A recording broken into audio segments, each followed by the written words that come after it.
बिस्मिल्लाहिर्रहमानिर्रहीम।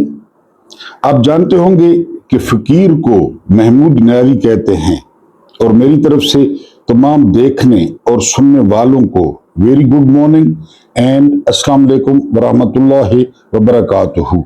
आज 7 जुलाई 2026 की तारीख है और दिन है मंगल का, जब मैं पाकिस्तान से आपसे मुखातिब हूँ। तो इस वक्त पाकिस्तान का जो स्टैंडर्ड टाइम है तो वो सुबह के 7:30 बज रहे हैं।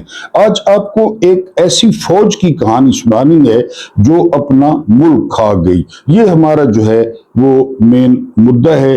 इसके अलावा खबरें आज इतनी ज्यादा नहीं है। पाकिस्तान में एक खबर ने डोमिनेट कर रखा है सारे मीडिया को और सारे सोशल मीडिया को, और वो खबर है इसाक डार का नवासा, रजा डार और जो बैरूनी खवातीन थी उनके साथ जो मामलात हैं कि वो फलां जिम्मेदार है, बिग बॉस कौन है, ये सारा कुछ चल रहा है। लेकिन जहां पे एक बुनियादी सवाल जो तबसर निगार पूछ रहे हैं वो ये कि अशराफिया की ये जो औलाद है न ये खातिर खा पढ़ी लिखी होती है, न ये कोई काम करते हैं और इनके पास मिलियंस ऑफ डॉलर्स आ जाते हैं। पहले आपने सुना कि नवाज शरीफ के बेटे, उनके पास कितना पैसा है, लंदन में उनका कारोबार है, उनके पास कौन सी डिग्रियां हैं, उन्होंने कौन सी तालीम हासिल की है, और यही हाल वो इसाक डार के बेटों का है। क्योंकि ये सारा नेक्सस है, ये सारा गठजोड़ है, ये सारे रिश्तेदार हैं, ये शाही खानदान है और इनके बच्चों के पास मिलियंस ऑफ डॉलर्स जो है वो आ गए हैं। मजे की बात यह है कि पाकिस्तान की जो करेंसी है आप जानते हैं कि वो रुपया है, लेकिन इनके पास जो असासे हैं, इनके पास जो माल है वो डॉलर्स में है। अब आप मुझे बताएं कि डॉलर्स पाकिस्तान में क्यों नहीं इकट्ठे होते और रिजर्व्स हमारे क्यों नहीं इकट्ठे होते या क्यों नहीं बढ़ते? क्योंकि इनको डॉलर से बहुत ज्यादा मोहब्बत है। इनका कोई भी कारोबार उठाकर देखें वो आपको डॉलर्स में मिलेगा। और फिर इस दौरान ये जायज नाजायज हुकूमती असर रसूख, पुलिस हो गई, FIA हो गई, नैब हो गई, इन्होंने घर की लौंडियां बनाया हुआ है और ये तमाम किस्म का कारोबार करते हैं। और एक ऐसी चरागाह, यानी जर्नैलों ने पाकिस्तान को एक ऐसी चरागाह बना दिया है जिसमें शरीफ खानदान और जरदारी खानदान, इनकी हैसियत ढोर डंगरों की तरह है। मेरी जुबान में कहते हैं ढोर डंगर। इनको खुला छोड़ दिया गया है कि आप जहां मुंह मारें आपकी मर्जी है। उसके बाद जो अगली खबर है, मैंने आपको बताया था कि सुहेल वड़ाइच ने इंकशाफ किया है कि अलीमा खान को जो है वो 1.5 खान समझा जाता है, कि इमरान खान एक है और अलीमा खान 1.5 खान है। अब खबरें फैलाई जा रही हैं कि PTI की क़यादत कह रही है निजाम को कि अगर आपने हमारे साथ आराम से और हंसी खुशी दिन गुजारने हैं तो आप अलीमा खान को गिरफ्तार करें और गिरफ्तार करवाएं, ताकि वो गिरफ्तार हो जाएंगी तो फिर हमारी जो मर्जी होगी हम मनपसंद फैसले करेंगे।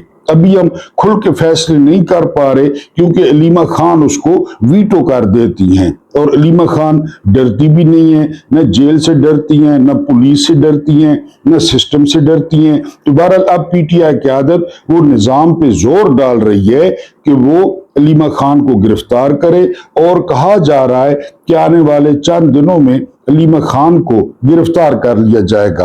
अब जानते हैं इस खानदान के बारे में कि ये खानदान कितनी कुर्बानियां दे चुका है, कितनी कुर्बानियां दे रहा है। इमरान खान की हालत देखें, उसके बाद उनके सगे भांजे हैं हसन न्याजी, नौरीन न्याजी के बेटे हैं, हफीजुल्लाह न्याजी के बेटे हैं, उनको 10 साल मिलिट्री कैद हुई, वो कोर्ट लखपत में है। फिर इमरान खान की तीनों बहनों पर जो है वो मुकदमे हैं। इमरान खान का एक और भांजा है शाहरेज खान, उस पर मुकदमा है। तो ये पूरी फैमिली ही तकरीबन वो रियासत के इंतकाम का निशाना जो है वो बन रही है। तो 1.5 खान यानी अलीमा खान को गिरफ्तारी का पूरा प्रोग्राम है। जी वीडियो तो जारी सारी है, लेकिन आप लोगों से दरखास्त है कि आप लोग मेरे टिकटॉक अकाउंट को लाजमी फॉलो करें। वहां छोटे छोटे क्लिप आपको मिलेंगे बड़े मुफीद, और उसका जो लिंक है वो पहले कमेंट में पिन है और डिस्क्रिप्शन में भी टिक टॉक का लिंक डाला गया है, उस पर जरूर जाएं और उसको फॉलो करें। आपको बहुत अच्छी अच्छी और छोटी छोटी बातें वहां से मिलेंगी। बहुत शुक्रिया। उसके बाद एक खबर दी है तमाम तकरीबन तबसरा निगारों ने कि 13 सहाफियों को शॉर्ट लिस्ट किया गया है ये रजा डार केस दबाने के लिए कि इन 13 सहाफियों को गिरफ्तार कर लिया जाए। अगर इन 13 सहाफियों को गिरफ्तार कर लिया गया तो ये जो रजा डार केस है ये दब जाएगा और इस पे बात नहीं होगी, क्योंकि ये सहाफी जो पाकिस्तान के अंदर है वो रजा डार पे और शाही खानदान पे प्रोग्राम कर रहे हैं, बार बार बता रहे हैं, बार बार कह रहे हैं कि जो इसकी बहुत करीबी रिश्तेदार है वो वजीर आला है, इसका जो नाना है वो वजीर खारजा है और डिप्टी प्राइम मिनिस्टर है, इसका भाई पंजाब में वजीर है। तो आप खुद अंदाजा करें कि इंसाफ के तकाजे कहां पूरे होंगे। अगर पाकिस्तान में आपका कोई रिश्तेदार थानेदार है तो आप अनटचेबल हैं, आपको कोई हाथ नहीं लगाएगा। और अगर आपके इतने रिश्तेदार हैं तो फिर आप अंदाजा करें कि इंसाफ क्या होगा। उधर जो मोमना इकबाल है उन्होंने एहतजाज किया है कि वो जो चद्दड़ है या यद्दड़ है उसकी और उसकी बीवी की मुसलसल यानी वो अबूरी जमानतें हो रही हैं, उनको आज तक गिरफ्तार नहीं किया गया और उनकी जमानत हो रही है। तो उसने भी इतराज किया है, जब अपने पैर जलते हैं ना फिर पता चलता है। अब मोमना इकबाल को भी पता चल रहा होगा कि यहां पर किस किस्म का निजाम है और किस किस्म का सिस्टम है। लेकिन मैंने आज सिर्फ एक मुद्दा मुंतखब किया है आप लोगों के लिए। आपको एक ऐसी फौज की कहानी सुनाऊंगा जो मुल्क खा गई। मुल्क क्या, पूरी सल्तनत खा गई। इतनी बड़ी सल्तनत जो 3 बरआज़मों पे थी वो सल्तनत फौज खा गई। ये हमारा मेन मुद्दा है और डॉट कनेक्टिंग आपने खुद करनी है कि हमारे साथ जो है वो क्या हुआ। इसके अलावा जो कोर कमांडर कॉन्फ्रेंस है जिसके बारे में कादी हुसैन अहमद मरहूम ने करोड़ कमांडर्स का लफ्ज इस्तेमाल किया था कि करोड़ कमांडर्स की कॉन्फ्रेंस हुई है। हमें पूरी उम्मीद थी कि इंडिया को डेडलाइन दी जाएगी कि जी फलां तारीख तक आप लोगों ने पानी न खोला तो डैम उड़ा दिए जाएंगे और आप लोग हमारे मिसाइलों के लिए तैयारी पकड़ें। लेकिन करोड़ कमांडर कॉन्फ्रेंस में जो इलामिया सामने आया है तो उन्होंने कहा है कि जी कुचल दिया जाएगा जो अनासिर एहतजाज करेंगे, जो अनासिर बोलेंगे। उनका इशारा कश्मीर की तरफ था कि हम कुचल देंगे और ये कुचलते हैं, इनके पास कोई ऑप्शन नहीं है। हालांकि आप जो है ना वो फुटेज देखें ना तो आपको लगेगा कि कोई बहुत महान लोग बैठे हैं, कोई बड़े सियाने लोग बैठे हैं, किसी ने नकली बाल लगवाए हुए हैं और कोई इतना संजीदा बैठा है कि ये बिल्कुल सारे सुकरात हैं और ये आज मुल्क के मसाइल हल करके उठेंगे। लेकिन निकलता क्या है, निकलता है मरा हुआ चूहा। कभी इमरान खान पे तनकीद, कभी पीटीआई पे तनकीद, कभी जो है वो केपी के हुकूमत पे तनकीद और कभी कुचल देंगे। इन्होंने बंगालियों को कुचला, मुल्क टूट गया और फिर एंड पे क्या कहते हैं कि ये सियासी गलती थी, ये इंतजामी गलती थी। बाजवा ने भी यही कहा था। मेन जो स्टोरी है वो ये कि फौज अपना ही मुल्क जो है वो खा गई, दुनिया की वो फौज। तुर्की के अर्तुगरुल यानी अर्तुगरुल का ड्रामाई किरदार अपनी जगह, लेकिन तारीखी तौर पर उसके बारे में जो कुछ कहा जा सकता है वो बस इतना है कि वो मुसलमान नहीं था। पहली बात तो क्लियर कर लें कि अर्तुगरुल जो है वो मुसलमान नहीं था, बल्कि वो काई कबीले की एक शाख का सरदार था और सूत नामी गांव का जागीरदार था। ये जो जायदाद थी ये अलाउद्दीन केकोबाद ने अर्तुगरुल को दी थी। ये डोमिनिक का इलाका था, सूत का इलाका था और ये इलाका इस्तांबुल से तकरीबन 200 किलोमीटर के फासले पर आज भी मौजूद है। जी, ये गांव एक कस्बे की शक्ल में इस्तांबुल से तकरीबन 550 किलोमीटर दूर आज भी मौजूद है। सूत जी 1288 में अर्तुगरुल 90 वर्ष की उम्र में सुल्जूकी हुकूमत के एक सरहदी कस्बे के निगहबान के तौर पर फौत हुआ। ये उच्च बे था, यानी ये जो है ना वहां का सरदार आला था, और इसको सरदार आला बनाया था अलाउद्दीन केकुबाद ने। जी, उसके बाद उसका बेटा उस्मान अव्वल भी बतौर कबायली सरदार उसकी मसनद पे बैठा, मगर सल्जूकी हुकूमत की शिकस्त व रेख्त के बाद उसने खुद को अमीर कहना शुरू कर दिया उस्मान ने, और अपना सिक्का भी अलग जारी किया। उस सिक्के पर उस्मान बिन अर्तुगरुल के अल्फाज कुंदा किए गए थे, लिखे गए थे। अपना सिक्का उस्मान ने जारी कर दिया। यही एक तारीखी सबूत अर्तुगरुल की मौजूदगी का मिलता है कि अर्तुगरुल नामी शख्स वो उस्मान का बाप था, और उस्मान ने उसका नाम सिक्के पे लिखवाया। यही उस्मान उस्मानी सल्तनत का बानी था, ऑटोमन एम्पायर्स। जी, यही मुसलमान हुआ और इसने तुर्की में पहली मस्जिद बनाई। उस्मान मुसलमान हुआ और मस्जिद बनाई। उस्मान 1326 में इस दुनिया से रुखसत हुआ तो उसके बेटे उरहान ने हुकूमत संभाली। उरहान का बड़ा भाई अलाउद्दीन पाशा एक पढ़ा लिखा शख्स था। उसने तख्त संभालने से तो इनकार कर दिया, यानी कोई लड़ाई नहीं हुई, मगर अपने छोटे भाई के साथ बतौर वजीर आजम काम शुरू कर दिया। इसके बारे में कहा जाता है कि इसने मुख्तलिफ मकतबों से तालीम हासिल की थी और हाईली क्वालिफाइड था।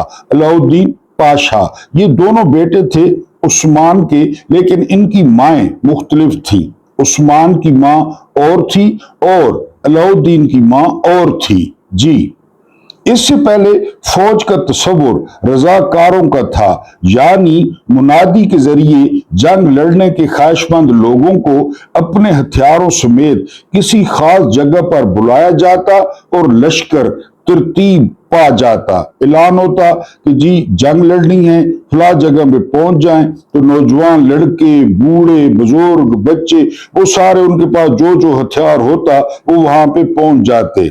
इन सिपाहियों का मुआवजा माल गनीमत में हिस्सा हुआ करता था।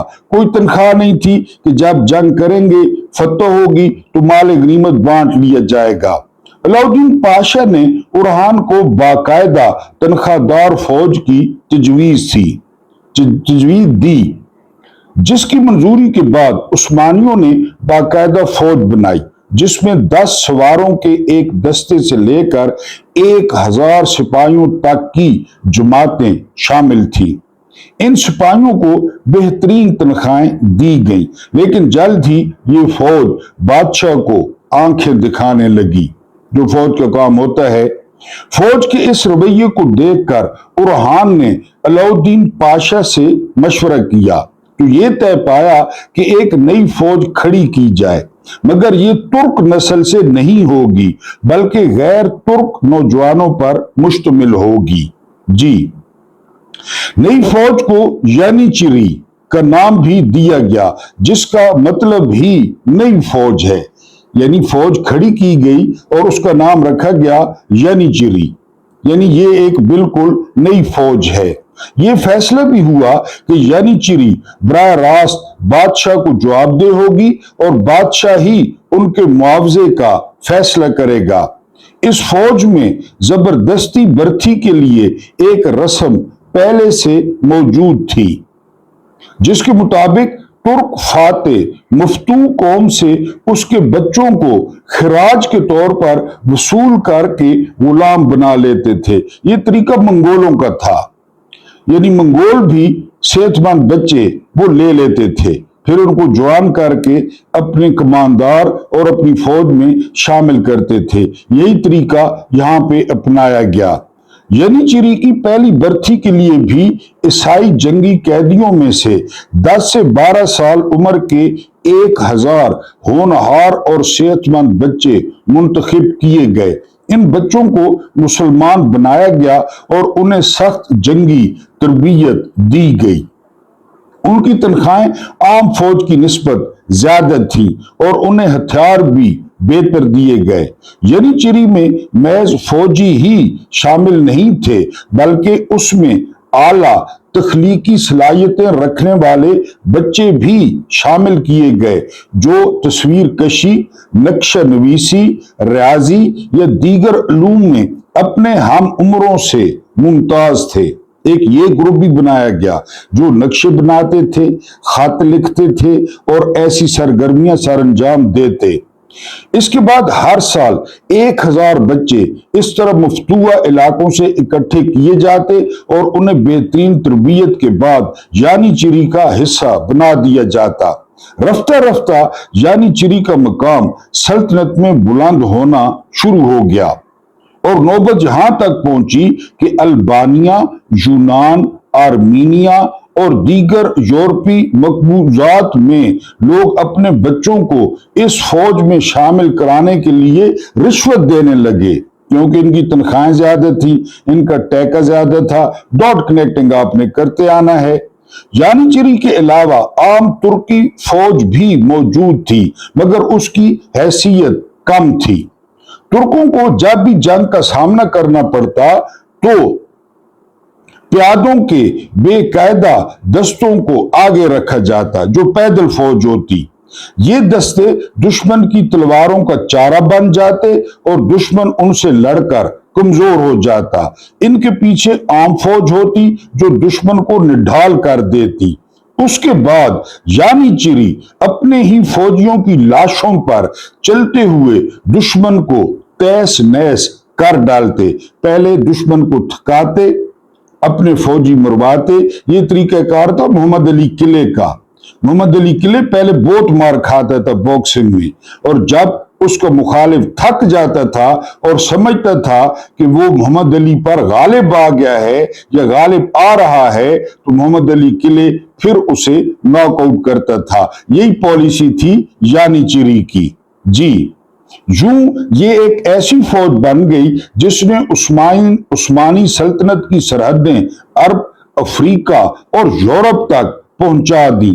यानीचेरी चूंकि बुनियादी तौर पर 9 मुस्लिमों की फौज थी, इसलिए उसकी मजहबी तरबियत के लिए उस वक्त के एक खुदा रसीदा बुजुर्ग हाजी बख्ताश वली के सिलसिले से ताल्लुक रखने वाले अफराद को मुतय्यन किया गया। दरवेश मुकर्रर किए गए, बुजुर्ग मुकर्रर किए गए जो इनकी तरबियत करते थे, क्योंकि ये नए नए मुसलमान हुए थे। यूं यानीचेरी मजहबी हवाले से भी मुत्तहिद होने लगी। हाजी बख्ताश वली के सिलसिले को जब फौजी हमायत मिल गई तो उसके मुरीदैन की तादाद में भी इजाफा होने लगा। यूं ये सिलसिला उस्मानी सल्तनत में अहमियत अख्तियार करता चला गया। इसके अलावा इस फौज को बादशाह के यहां भी इतनी कद्रो मंजिलत मिली कि उसकी हिफाजत पर इसी के सिपाही मामूर हुए और शाही महल्लात भी इन्हीं की निगरानी में रहते, यानीचेरी की।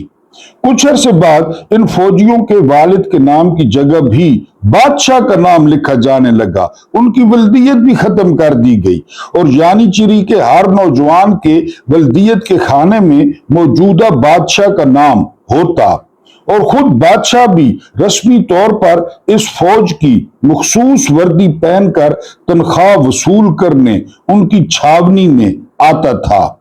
वक्त के साथ साथ यानीचेरी की तरबियत का निजाम भी बेहतर होता चला गया। तरबियत का तरीकाकार ये था कि यानीचेरी में शामिल करने के लिए जिन बच्चों को इकट्ठा किया जाता, उनमें से हर एक को अलग अलग तुर्की इशराफिया के घरों में रखा जाता, बड़े लोगों के, जहां रहकर ये तुर्की जुबान, रहन सहन और इस्लामी तालीमात सीखते।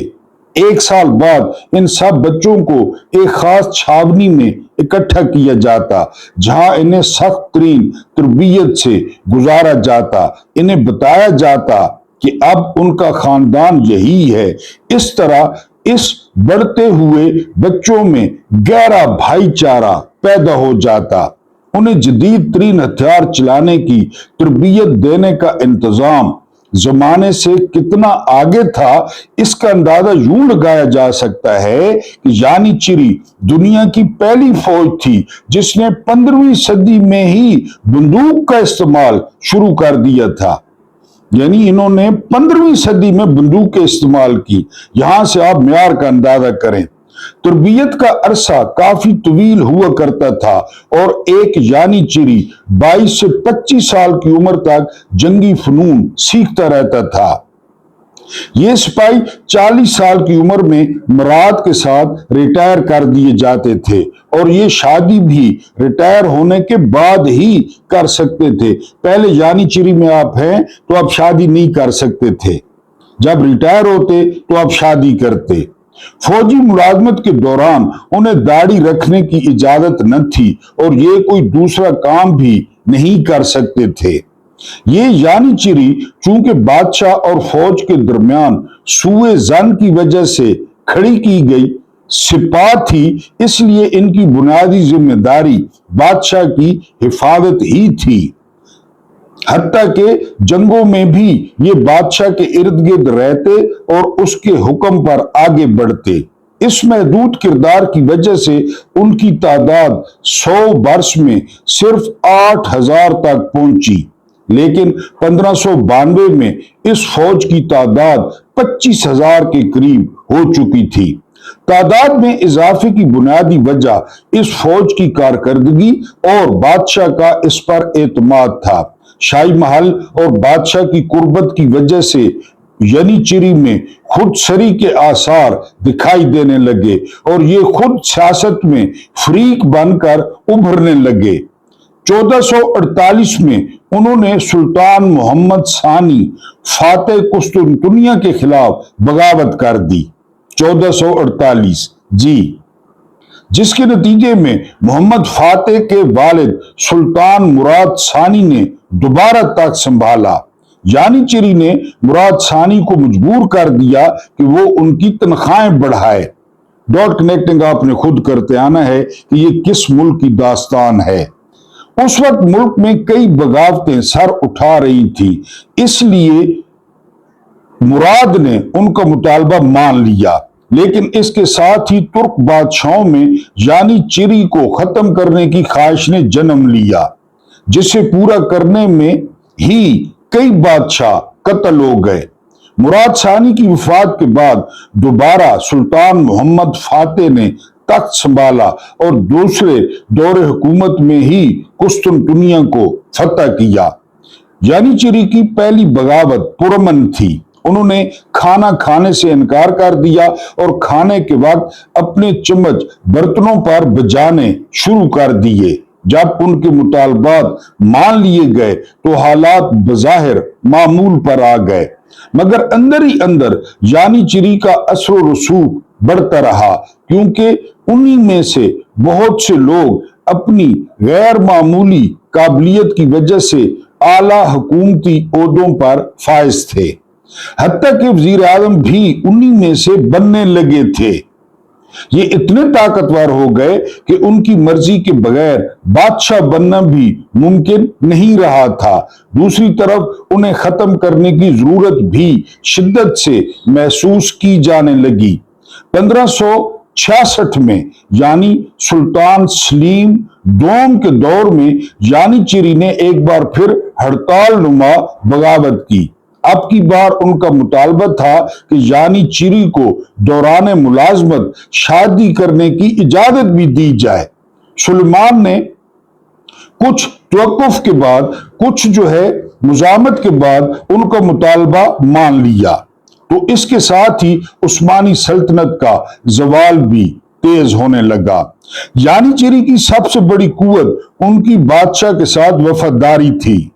शादी की इजाजत के बाद ये वफादारी मफादात का सौदा बन गई।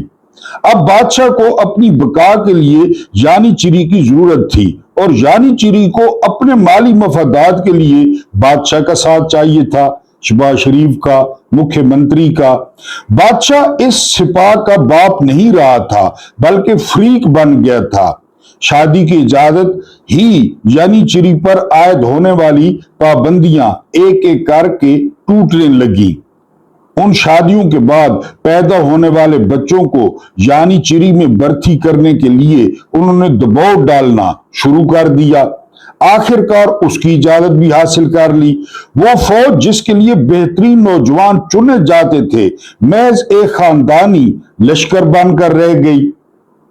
इसके बाद उन्होंने कारोबार करने का अख्तियार भी हासिल कर लिया और यानी चिरी काश्तकारी या तिजारत में मशगूल हो गए।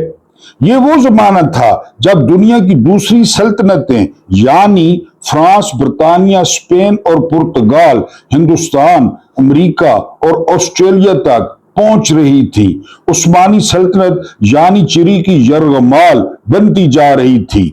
यानी चिरी हुकूमती वसाइल पर तो कब्जा किए जा रहे थे, लेकिन सल्तनत की तोसी तो दूर की बात, उसके दिफा में भी कमजोर पड़ते जा रहे थे। यानी चिरी की खुदसरी का आगाज 1566 में सुलेमान आजम हिंदुस्तान के मुगल बादशाह अकबर आजम का हम असर था। यानी 1566 में सुलेमान आजम की वफात के बाद शुरू हुआ जो असल खुदसरी थी। सुलेमान आजम हिंदुस्तान के मुगल बादशाह जलालुद्दीन अकबर का हम असर था। सुलेमान की वफात के बाद शाही महल में यानी चिरी बिजाते खुद एक ताकत बन गई। उन्होंने वलियत का इंतखाब अपने हाथ में ले लिया और वजीरों को भी अपनी मर्जी से लगवाने या कत्ल करवाने लगे। हर उस्मानी बादशाह ने बदलती हुई दुनिया के पेश नजर यानी चिरी और दीगर अफवाज को जदीद बनाने की कोशिश की, मगर यानी चिरी ने हर जिद्दत की मुखालफत शुरू कर दी। नए हथियार, नई जंगी हिकमत अमली, नई तरबियत, सब कुछ यानी चिरी की खुदसरी की भेंट चढ़ गया। सुलेमान के बाद कोई ऐसा ताकतवर सुल्तान नहीं आया जो इस सपा पर काबू पाकर सल्तनत की ताकत बहाल कर सकता। 1618 में उस्मान दोम सुल्तान बना तो उसने यानी चिरी का मुकाबला करने की पूरी कोशिश की। उसने एक जंग में बजाते खुद उनकी तरबियत के गिरते हुए म्यार और उनकी सलाहियतों की आजमाइश करनी थी। इसके बाद उसने इस्लाहात लाने की कोशिश की तो यानी चिरी और दारुल हुकूमत इस्तांबुल के मजहबी गिरोह मुत्तहिद हो गए। आ गए अशरफी लोग, मुफ्ती आ गए। 1622 में इन लोगों ने शाही महल पर हमला करके वजीर आजम और उस्मान दोम को कत्ल कर दिया और मुस्तफा अव्वल को तख्त नशीन कर दिया, जिसे कुछ अरसे पहले खुद यानी चिरी ने माजूल करके उस्मान दोम को सुल्तान बनाया था। पाकिस्तान के 4 martial law, PDM, IGI, Nawaz Sharif, सुनते आए जरा। ये शख्स नफसियाती मरीज था और हर वक्त महल के कमरों में साबिक सुल्तान दोम को आवाजें देता रहता था। उसे सुल्तान बनाने की वजह सिर्फ ये थी कि उस वक्त ये वाहिद उस्मानी शहजादा जिंदा बचा था। उसके बाद उसके 3 बेटे हुए जिन्हें यानी चिरी ने एक के बाद दीगरे सुल्तान बनाया। उस्मान दोम के यानी चिरी के हाथों कत्ल के बाद तवील अरसे तक कोई सुल्तान भी यानी चिरी का मुकाबला न कर सका। अलबत्ता उन्हें काबू में लाने और फौजी इस्लाहात की कोशिश हर एक ने की, मगर नाकाम रहा। 1789 में सलीम सोम तख्त नशीन हुआ तो उस्मानी सल्तनत अमलन मौजूदा तुर्की तक ही महदूद हो चुकी थी। मुख्तलिफ यूरोपी, अफ्रीकी और अरब सूबों के हुकाम ने सुल्तान की बात मानना छोड़ दी थी। अलबत्ता इन इलाकों के हाकिम सुल्तान के नाम पर ही हुकूमत चलाया करते थे। इस खलफशार की बुनियादी वजह यानी चिरी थी जो बार बार अपनी ही हुकूमत को फतह कर लेते थे। अंदरूनी अदम इस्तेकाम की वजह से रूस, फ्रांस और बरतानिया भी सल्तनत के अंदरूनी मामलात तक में अपना असर पैदा कर चुके थे और उसे मुस्तहकम नहीं होने देते थे। सलीम सोम ने पहले बैरूनी ताकतों के साथ امن معاہدے کر کے کسی حد تک عثمانی سلطنت کو محفوظ بنایا، اور پھر اندرونی طور پر اس نے نظام جدید کے نام سے ایک نئی فوج پر کام شروع کر دیا۔ نظام جدید بنیادی طور پر ترکی کے صوبے اناطولیہ کی نوجوانوں پر مشتمل تھی۔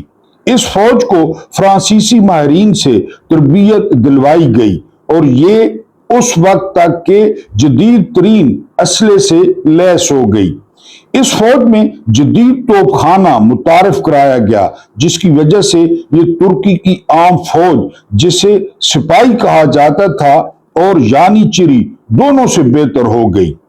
اس دوران یعنی چری کی لوٹ کھسوٹ کی وجہ سے کئی صوبوں میں بغاوت کی آگ بھڑک اٹھی، جسے علماء نے کفر و اسلام کی جنگ قرار دے کر بانی چری کا احتساب ناممکن بنا دیا۔ یعنی چری کو لائف ٹائم استثناء دے دیا گیا۔ سلطان سلیم سوم نے نظام جدید کی فوج میں بھرتی کے لیے حکم نامہ جاری کیا کہ یعنی چری اور عام فوج میں سے بہترین لوگوں کو نظام جدید میں شامل کیا جائے گا۔ ترک علماء ایک بار پھر یعنی چری کے ساتھ مل گئے اور انہوں نے اسے اسلامی شاعر کے خلاف قرار دے دیا۔ اس کے بعد بغاوت کی آگ بھڑک اٹھی۔ مئی 1807 میں یعنی چری کے وہ کارندے جو محل کے اندر تھے، انہوں نے سلیم کو معزول کر کے قید کر لیا اور اس کے رشتہ دار مصطفیٰ چہارم کو تخت پر بٹھا دیا۔ کچھ ہی دنوں میں سلیم سوم کی وفادار فوج استنبول پہنچ گئی، مگر اس سے پہلے کہ یہ فوج محل تک پہنچتی، سلیم سوم قتل کر دیا گیا۔ وفادار فوج نے مصطفیٰ چہارم کو تخت سے ہٹا کر محمود ثانی کو سلطان بنا دیا۔ محمود ثانی کے زمانے میں سلطنت بکھر رہی تھی اور یعنی چری کی غنڈہ گردی نے بھی حکومت کی ناک میں دم کر رکھا تھا۔ جی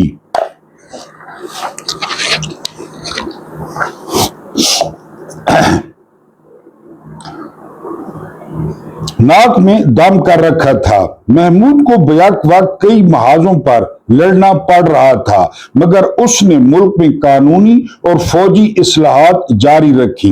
1826 میں محمود ثانی نے ایک بار پھر نئی فوج بنانے کا اعلان کیا۔ توقع کے عین مطابق یعنی چری نے ان اصلاحات کو ملک کے لیے نقصان دہ قرار دیا۔ غدار، ملک دشمن، کچھ علماء بھی ان کے ساتھ مل گئے اور 6000 یعنی چری نے استنبول میں بغاوت کر دی۔ ابھی یعنی چری محل تک نہیں پہنچے تھے کہ محمود ثانی نے حضور اکرم صلی اللہ علیہ وآلہ وسلم کا مقدس خرقہ اپنے سر پر لیا اور استنبول کے عوام سے یعنی چری کے فتنے کو ختم کرنے کے لیے مدد مانگی۔ اس کا نتیجہ یہ ہوا کہ نظام جدید کی فوج اور عوام دونوں مل گئے۔ استنبول کے شہریوں نے مل کر یعنی چری پر حملہ کر دیا۔ نظام جدید کی فوج نے یعنی چری کی بیرکوں پر گولہ باری کر کے 4000 یعنی چری کو مار ڈالا، جبکہ 6000 عوام کے ہتھے چڑھ گئے۔ یہ واقعہ 15 جون 1826 کو پیش آیا۔ اس وقت یعنی چری کی تعداد 1,35,000 تھی۔ استنبول کے واقعے کے بعد یہ سب تتر بتر ہو گئے۔ ان میں سے بیشتر کو ملک سے نکال دیا گیا یا مار ڈالا گیا۔ کچھ نے معافی مانگ کر حکومت سے غیر فوجی ملازمتیں لے لی اور کچھ فرار کی کوششوں میں مارے گئے۔ 15 جون 1826 کے اس واقعے کو ترکی کی تاریخ میں واقعہ خیر یا مبارک واقعہ کے نام سے یاد کیا جاتا ہے۔ یعنی چری کی چیرہ دستیوں نے عثمانی سلطنت کو اتنا کمزور کر دیا تھا کہ اس کے دوبارہ اپنے پاؤں پر کھڑے ہونے کے امکانات ہی ختم ہو گئے تھے۔ یعنی چری کے بعد ہی یہ ممکن ہو سکا کہ عثمانی سلطنت خود کو سنبھالنے کی کوشش کرے، لیکن یعنی چری کے لگائے ہوئے زخموں نے اسے تقریباً ڈھا دیا تھا۔ عثمانی سلطنت کی حریف ریاستیں ترقی کر چکی تھی، जबकि तुर्की को दोबारा पटड़ी पर लाना मुमकिन न रहा था। सुल्तान महमूद सानी ने कानूनी और दस्तूरी इस्लाहात की रफ्तार तेज करने की कोशिश की, मगर पूरी सल्तनत में कोई हुकूमत पर भरोसा करने के लिए तैयार नहीं था। उस्मानी सल्तनत बिखरती चली गई और कोई इस्लाह उसे वापस न ला सकी। यूं जानी चिरी दुनिया की पहली फौज बन गई जो अपना ही मुल्क खा गई, जो अपने ही जो है वो सल्तनत को खा गई। जी, ये थी जानी चिरी वो फौज जो अपना मुल्क खा गई, जो अपनी सल्तनत खा गई। डॉट कनेक्टिंग आपने खुद करनी है। अल्लाह पाक आप लोगों को आसानियां अता फरमाए, आसानियां बांटने की तौफीक अता फरमाए। मेरा रब करीम आपके और मेरे मरहूमीन की मगफरत फरमाए, उनके साथ अदल का नहीं रहम का और एहसान का मामला फरमाए। मुझे बर्दाश्त करने का बहुत बहुत शुक्रिया।